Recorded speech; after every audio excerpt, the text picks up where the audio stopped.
อะไรเมียแคสเนี่ยมันยืนไง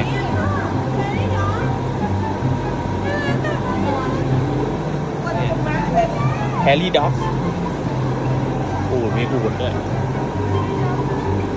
ไม่ดูก็ใส่ดินใส่ดินนอน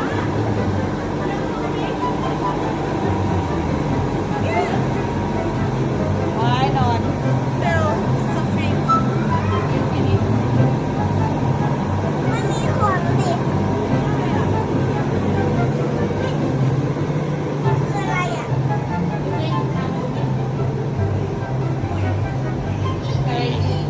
อีคีน่าคล้ายๆเม่นหรือว่าเม่น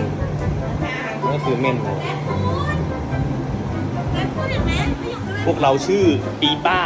ปั๊ปปี้ พูดอย่างนู้น